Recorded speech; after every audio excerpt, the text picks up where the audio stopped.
get it, gal. Dirty morning. Here you go. These 4 reasons is why it's going to be extremely difficult to reopen schools. First one is social distancing, right? We're talking about kids who haven't seen their friends in months. As soon as they get back, they're going to want to be talking to their friends, reconnecting with them. They don't even care about social distancing or anything, right?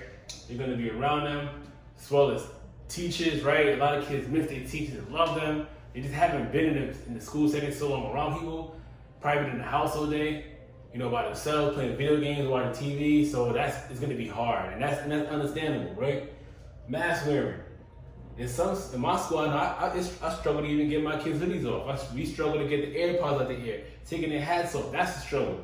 I think in any school, in any state, it's hard to get those things done, right? So we're gonna ask them to keep masks on all day. That's gonna be very difficult, just off of that fact, right? And kids being told what to do. They hate that.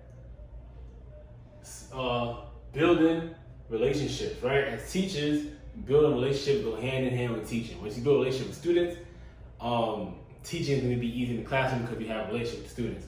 So now let's say a kid raise their hand, can I have help?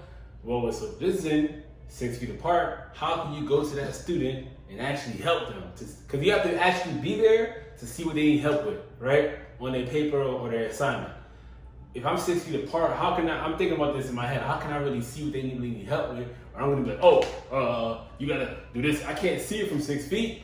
So how is that gonna work, right?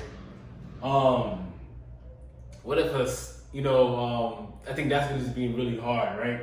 I usually like to go play basketball with my students at gym. I can't do that. I usually go to the lunch and period and talk to them. I think that could be arranged, even if kids come to our classroom, right? I'm probably not gonna be in the classroom. I'm gonna be out. I need a break from them. Usually my left period, I like to be myself.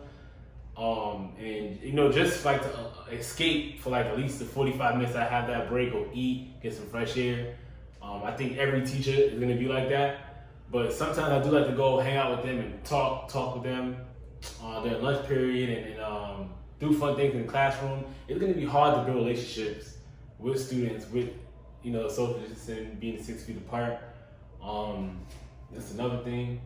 And then PE class, right? I've talked to one teacher. This teacher said that they might not even have PE, right?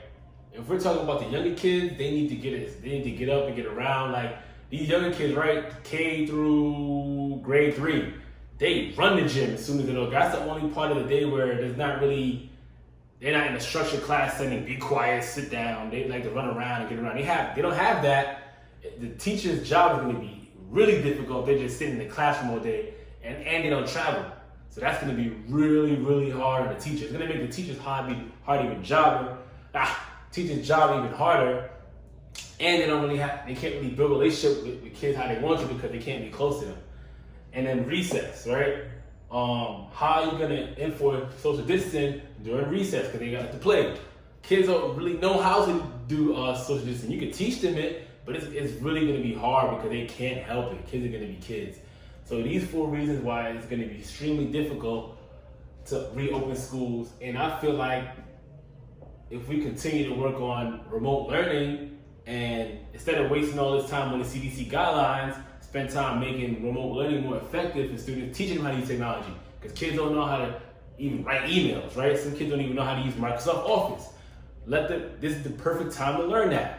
These next couple months, so when we return back to school, they could be balanced. They could learn how to use a computer, right? Learn how to use Google Classroom, Class Dojo, whatever it is, and they'll be back in the classroom setting, right? So they get the best of both worlds.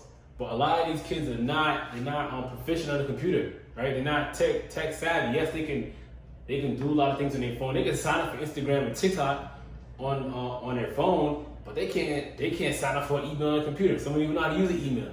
Some don't even really know how to type well. They struggle with typing. I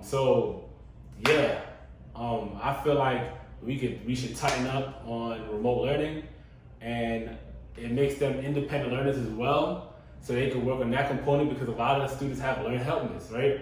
So I feel like the pros and cons for remote learning will outweigh the pros and cons for returning back to school, especially because we face the risk of teachers dying and students dying.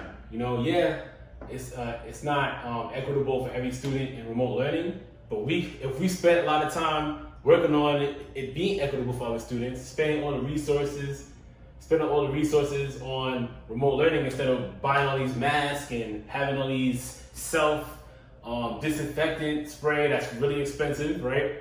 Spend all that money and resources on remote learning, computers for students, Wi-Fi, right? Trainings for students, right? Not really, and teachers as well, because a lot of older teachers and some younger, mostly older teachers really struggle with the technology, right? Because they haven't came up using technology in the classroom if you taught 25 years ago. So I feel like this is all an opportunity for us to be even more diverse with our skills as teachers and students. So that's my case. Comment below. Tell me if I'm missing anything. If you like what I like the video and the points that I made, I will see you guys tomorrow.